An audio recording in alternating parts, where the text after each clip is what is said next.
today we are talking about tempering chocolate. When I went on Facebook, when we first started talking about doing these videos and asked people what they wanted to learn about chocolates, almost everybody said, we want to know how to temper chocolate. Great, that's fine. It is a fairly simple process that is super hard to get right. The thing to remember about tempering before we go into all the explanation is that all it takes is practice. The concept behind it is pretty simple. You heat chocolate until it's melted, you cool it until before it just starts to solidify, you seed it with tempered chocolate, and then you heat it up again. Yeah, that sounds really easy, but kind of the scale of the temperature range that you're working is a little minute, and yes, it's somewhat flexible, but because we're talking about a degree or a half a degree, it gets a little difficult. The first thing I want to talk to you about is what tools you need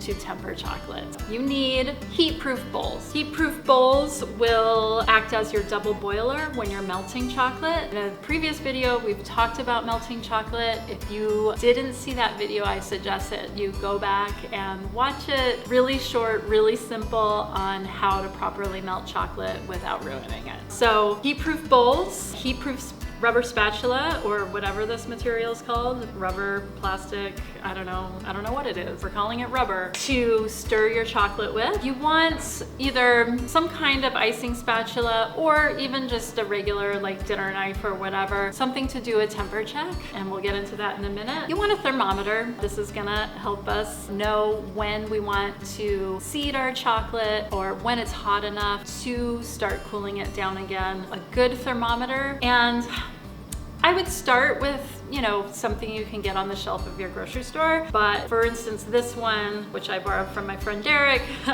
is pretty fancy. These run about $100. I have one from King Arthur Baking that isn't as accurate, that runs about $80. So if you're gonna get a good thermometer, you're probably gonna put some money into it. Just keep that in mind. But if you don't already have one like this, you can use a basic neat thermometer that you can get on the shelf of your grocery store. Hairdryer. This is probably the most important tool in our chocolate kitchen at Ragged Coast. I suggest hair dryers. Sometimes you'll see somebody using a heat gun. I think those are too hot. So today we're starting with pre-melted chocolate. Today we have 3 pounds of our 56% couverture. That's just chocolate with a little bit of added cocoa butter. This is the same chocolate we use to line our molds and dip our ganache at Ragged Coast. It's very fluid, it has really great flavor. I'm starting with a large amount. You probably won't be starting with 3 pounds of chocolate if you are working in your home kitchen. I find that for demonstration purposes, it's better to have too much than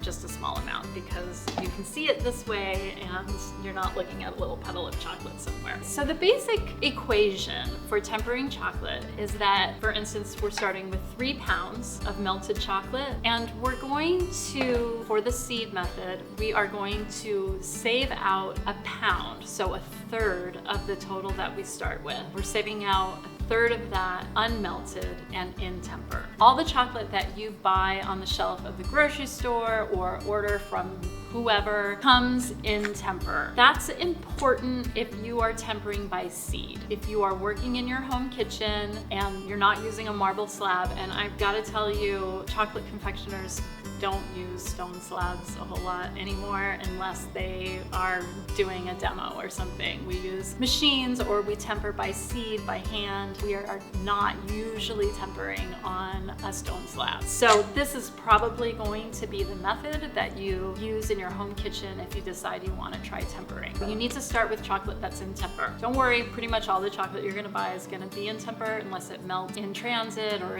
if you left it in your car. Oops, don't do that. Definitely keep an eye on how you store it. Nice cool room temperature is best. I wouldn't put it in the refrigerator. I wouldn't put it in the freezer. Just use your chocolate within 6 or 8 months, even a year, and you'll be fine. We have a pound of seed set aside to temper this bowl of 3 pounds of chocolate. I have melted this chocolate to about 125 degrees. We're gonna take its temperature.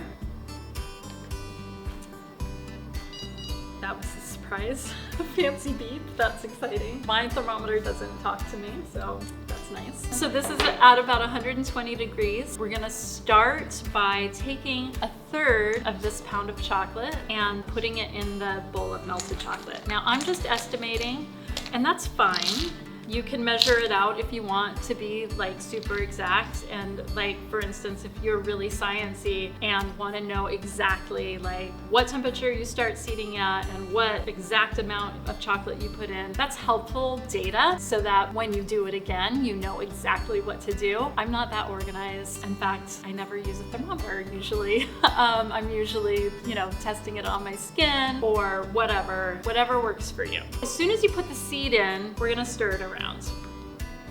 Let's talk about cocoa butter crystals. So, the reason why you use real chocolates to temper with. Real chocolate is cocoa mass, cocoa butter, sugar, and usually a little bit of lecithin. There are chocolates that don't contain lecithin. All the chocolate I'm working with here contains a tiny bit of lecithin. Lecithin helps emulsification. It doesn't really affect how we temper things, but those should be the only ingredients in your chocolate. Sometimes there's a little vanilla as well. The reason why it's important that those ingredients are the only ones in your chocolate is because tempering has everything to do with controlling crystallization of cocoa butter. Cocoa butter crystals are V-shaped, and so when we temper, we kind of want to line up those crystals in a very nice formation. So basically we want to stack those V-shaped crystals inside each other. So they're like super cozy and, happily hanging out together. There's no drama. They're just chilling. So to do that, we have to introduce crystals that are already stable, that are already stacked like that. And that's the purpose of this seed chocolate that's already in temper. But that seed chocolate has to come into contact with as many of those unstable crystals that are in the melted chocolate. So the way we do that is by stirring it. Stir, stir, stir. The first part of seed that we have already put in there is almost already totally melted out. Before it's completely melted out, we want to add our next batch of seed. Now keep in mind that the amount of seed chocolate you use is an estimate, right? So we estimate that it takes about 1/3 of your total melted weight to get this chocolate into temper. But it depends on how hot this chocolate is when you start. It differs from brand to brand. I'm using our brand, which is the Republica del Cacao, but you might be using some other brand that you found at your gourmet food store or your friend who owns a cacao farm in, Peru sent you. Wouldn't that be awesome? So it's gonna differ, and this amount is gonna differ. Just keep in mind this is an estimate, so if you are planning to temper chocolate in your kitchen, don't buy the exact amount that you think you need. Buy a little more, give yourself some flexibility. Even though the concept is simple, this isn't an easy process, and it can be incredibly frustrating, particularly when you keep getting it wrong, which you're gonna do. If you get your temper right the first time, you are so lucky. If you get it right the second time, when you got it right the first time, I want to hang out with you all the time because you are the luckiest person in the world. So don't expect that to happen. Even with these great instructions I'm giving you, it's gonna take a lot of practice if this is something that you want to learn. So just keep that in mind. All right, we're stirring in that second batch of seed. As you can see, it's melting a lot slower. That means the temperature of our melted chocolate is coming down, which is a good thing. Ideally, we want it to come down below 90 degrees. When I talk about temperatures like this, you'll hear professionals talk about a tempering curve. Sometimes if you're buying a professional quality chocolate, like the kind of chocolate we sell, they will print the tempering curve on the package. That's what I'm talking about right now. It starts with the high point where you want to melt your chocolate to, and it talks about the low point where you want to cool it to, and it talks about the working temperature, which is where you want to end up. Just for fun, let's go ahead and take our chocolate's temperature to see where we're at. Ooh, we're cooling down really fast. This chocolate is at 89 degrees. Hopefully I haven't overseeded it. Overseeding is when you put too much seed in it. And that means there might be chunks left over in your working chocolate that you either have to pick out or melt out, and that gets a little problematic. Luckily, 89 is not the lowest temperature I want to be at. I really want to drop this down to about 85. So we're just going to keep stirring and see where we end up.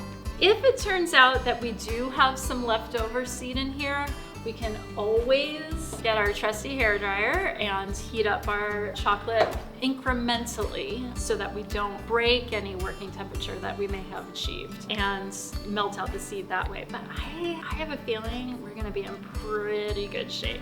But just for fun, let's do a temper check. Now, if anyone tells you that they don't have to do a temper check to find out if their chocolate is in temper, they are totally lying or they are deceiving themselves. Always do a temper check. I have been in that state of hubris where I thought that I didn't have to do a temper check, and it has generally ended badly with maybe hundreds of ruined chocolates that I couldn't sell. Once you cover a center in chocolate that is not in good temper, there's no saving it. Those are what we call seconds, or actually what we call at work snacks. All right, let's do a little temper check and see where we're at. So we're just dripping a little bit of chocolate over a metal surface. In this case, this icing spatula. We're not gonna put this in the refrigerator. We're just gonna leave it at room temperature. Which reminds me, let's talk about room temperature. So when you're working with chocolate, it's best to have a nice cool room temperature. What I mean by cool is about 70 degrees. Anything cooler than that, cooler than 68, might be too cool. And what that does is it makes your chocolate set too quickly. Anything over that is gonna make it very difficult to keep your chocolate in temper while you're working with it. And we can talk more about that when we get there. All right, so I'm continuing to stir to get those little lumps out. Temperature's coming down, the bowl feels warm. Also a good way to test temperature is by feeling the bowl. All right. Oh, that's interesting. We're still at about 89. So what I'm kind of hoping is that this is a bad temper check so that you can see what it looks like when it's close, but not quite. But we'll see. If our chocolate is not in temper and we're out of seed, I'm probably gonna have to add a little more. And when it gets this cool, that gets a little tricky. So I'll probably just add like one piece at a time. If we're there, we might be looking good. Can you guys see that? This is our temper check here, and we got lucky. So this chocolate is in proper temper, as is. Since we're at about 89 degrees, which is a good working temperature, we don't even really need to heat it up that much. If you are heating to a working temperature over hot water, just be very mindful. Again, I recommend using your hairdryer. If we were down at 85, I would say put it over your hot water again to get it up to about 89 degrees, 90 degrees. With bittersweet chocolate, you can even go as high as 91, 91 and a half. I wouldn't go much above that, otherwise you're destroying those nice stable crystals again. That doesn't mean you have to start over, but it means that you might have to adjust a little bit by either stirring or adding a tiny bit of seed to correct it. Nice working temperature for bittersweet chocolate is between, I would say, 89 and 91 and a half degrees. Any questions or comments, please go ahead and write them below. Also, if you liked this video and want to see more like it, or you have ideas for other videos that you would like to see about chocolate, definitely write that below. Like this video and subscribe to the channel. It makes a big difference. We'll see you next time.